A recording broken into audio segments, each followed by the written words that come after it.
The boxes landed with a thud on my bedroom floor, my father's face red with anger as he threw the last of my belongings into them.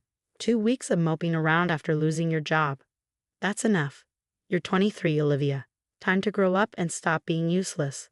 I stood silently, watching as he dismantled my life. The engineering books I'd collected over years, the prototype designs I'd sketched late at night, the small robot I'd built in college, all tossed carelessly into cardboard boxes like garbage. My mother stood in the doorway, arms crossed, lips pressed into a thin line of disappointment. We've given you everything, and this is how you repay us? Getting fired from the only decent job you've ever had? They didn't want to hear that I wasn't fired. I quit.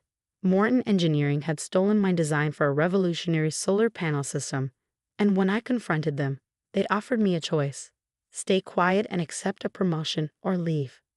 I chose integrity over money, but in my parents' world, that made me a failure. Your brother just made junior partner at his law firm.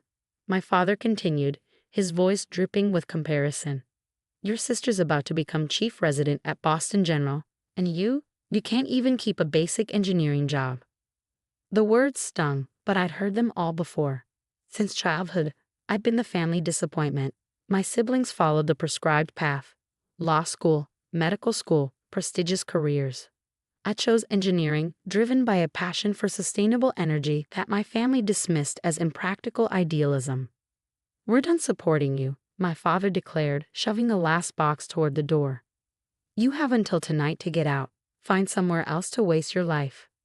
As the door slammed behind them, I sank onto my stripped bed, fingers tracing the edge of my latest design notebook.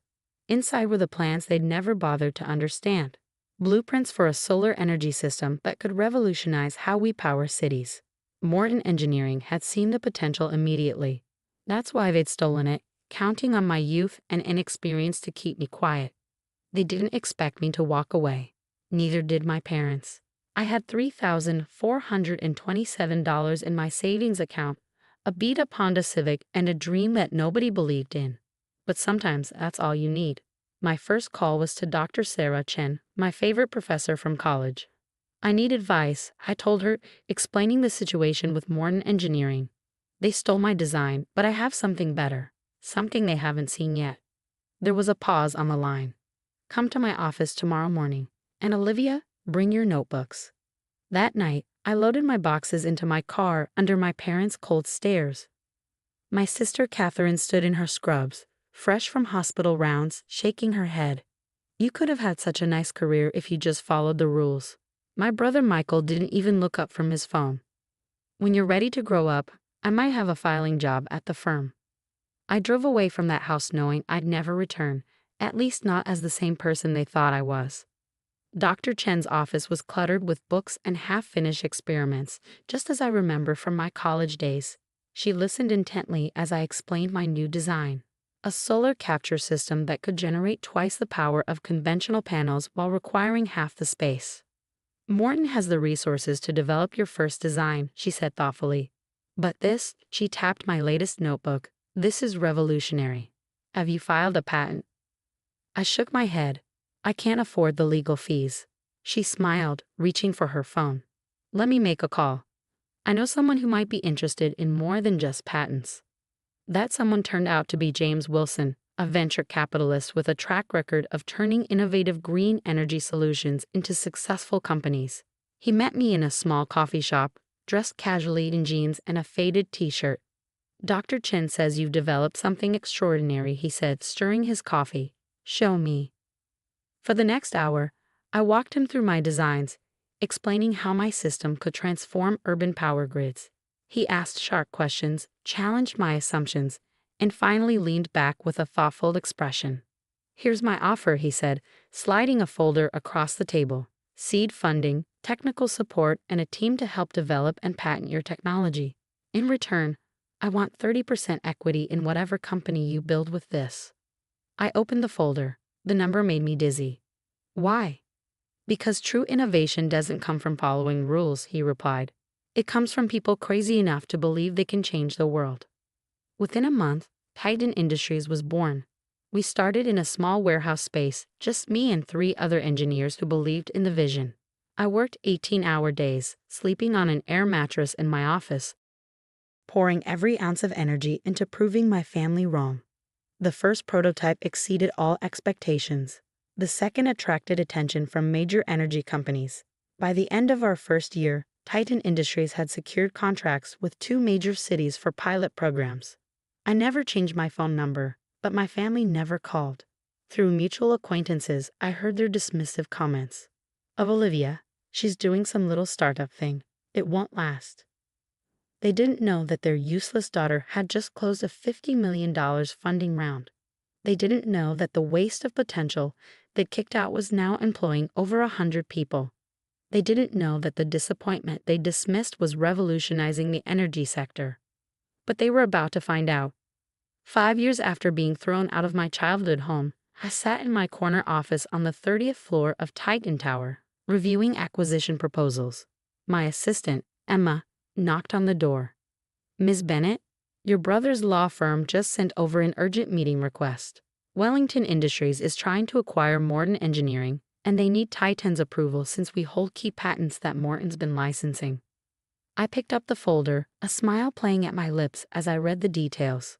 Morton Engineering, the company that had tried to steal my first design, was now desperately trying to avoid bankruptcy. Wellington Industries, one of my parents' biggest clients, wanted to buy them out, and they needed my signature to make it happen. "Set up the meeting," I told Emma, "but don't tell them who they're meeting with. Let them think they're seeing a junior executive." The usual conference room. I shook my head. "No, book the main boardroom, and Emma, make sure there are cameras. I want to remember every moment of this." I stood at the window of my office, watching the city skyline shimmer in the morning sun. In just 2 hours, my family would walk into Titan's boardroom, not knowing they were about to face the daughter they'd thrown away. Emma appeared at my door. "They're here early. Your parents, brother, and the Wellington Industries executives are all waiting in the lobby." I smiled, adjusting my tailored suit. Let them wait. 10 years ago, they made me feel small. Today, they can experience what that feels like. 15 minutes later, Emma's voice came through the intercom. "They're in the boardroom. Your father's getting quite agitated about the wait." "Perfect. Let's begin." I took the private elevator to the executive floor, my heels clicking against marble as I approached the boardroom. Through the glass walls, I could see them, my father in his expensive suit, my brother shuffling papers importantly, my mother sitting rigidly in her chair. They all looked exactly as I remembered, just older and somehow smaller. The room fell silent as I walked in.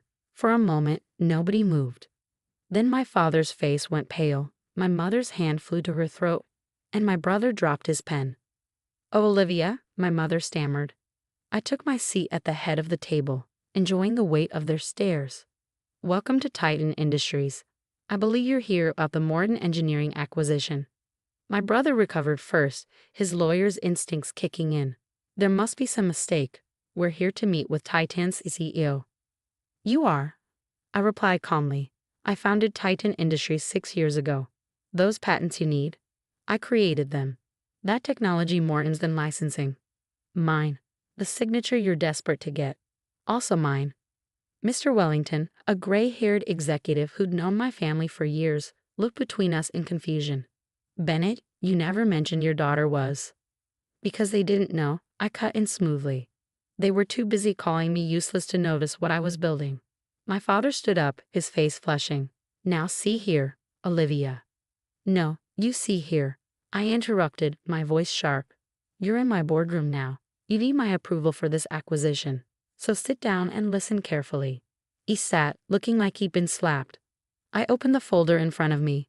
Morton Engineering is worth approximately $50 million now, down from $300 million 5 years ago.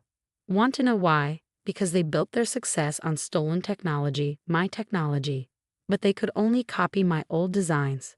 They couldn't replicate my new innovations, the ones that made Titan Industries worth $4.2 billion. My brother's jaw dropped. My mother gripped the arms of her chair. "Wellington Industries wants to acquire Morton for $75 million, I continued. "A fair price for a failing company. But here's what you don't know. Titan has already made an offer through a subsidiary, $100 million. "That's impossible," my brother sputtered. "The paperwork." was filed this morning. Morton's board has already accepted. I just wanted to deliver the news personally. Mr. Wellington stood up, straightening his tie. Well, it seems we've wasted our time. Bennett, you should have told me your daughter was a competitor. He didn't know, I said, allowing myself a small smile. He was too busy telling everyone what a disappointment I was. As the Wellington executives filed out, my father finally found his voice. Olivia, we should talk about this. As a family. Family? I laughed. You threw me out, said I was useless, told me to stop wasting my life. I stood up, gathering my papers, wanting of something interesting. The day you kicked me out, I had just walked away from a promotion at Morton. They offered me a 6-figure salary to keep quiet about them stealing my design. I chose integrity over money, something you never understood. My mother reached for my hand. I pulled away. The Morton acquisition will be announced tomorrow. Their offices will be cleared by the end of the month. And that building? I pointed out the window to Morton's headquarters. It's being renamed Titan Tower 2. I'm going to put my name right where everyone can see it, including you. But were your parents? My mother whispered. No, I replied quietly. You're just people who happen to share my DNA. Parents believe in their children. Parents support dreams. Parents don't throw their kids out for having integrity. I pressed the intercom. Emma, please show everyone out. And cancel my dinner plans. I'm celebrating tonight. As security escorted them to the lobby, I heard my father's angry voice. She can't do this. She's just what? I called after him. Useless. A disappointment. Keep watching. I'm just getting started. That evening, I sat in my office, looking at old photos. One showed a young girl holding a homemade robot, beaming with pride while her family looked away. Another showed a college graduate with engineering honors, standing alone while her siblings received lavish graduation parties. My phone buzzed. A message from Dr. Chen. Saw the Morton acquisition news. Congratulations, you proved them all wrong. I smiled, remembering her faith in me when no one else had any. Want to help me design something new? I texted back. I'm thinking bigger this time. Her reply came instantly. Always. By the way, your parents just called me, asking about your company. I told them what I tell all my students. True success isn't about proving others wrong. It's about proving yourself right. I looked out at the city, at the buildings now powered by my technology, at the lives changed by my innovations. In the end, getting kicked out was the best thing they ever did for me. It taught me that sometimes you have to lose a family to build an empire. The next morning, every major newspaper carried the story. Titan Industries acquires Morton Engineering in $100 million deal. The articles mentioned my age, my innovations, my journey from startup to billion-dollar company. Some even dug up the story of how Morton had tried to steal my original design. My family's phones rang constantly as their social circle buzzed with the news. Their friends, their colleagues, their country club acquaintances, everyone knew that the daughter they dismissed as useless was now one of the most successful CEOs in the city. I received hundreds of messages, including dozens from relatives suddenly eager to reconnect. I archived them all except one, from my young cousin Lisa. I want to be an engineer too, she wrote, but everyone says I should do something more practical. Would you meet with me? My reply was simple. Come by my office tomorrow. Bring your dreams and ignore anyone who calls them impractical. Sometimes the best revenge isn't about getting even. It's about breaking the cycle. It's about showing others that it's okay to follow their dreams even when no one believes in them. As for my parents, last I heard, they drive a different route to work now. Apparently, they can't stand seeing my name on the side of 2 downtown buildings. But I made sure the letters were extra large just in case they ever look up.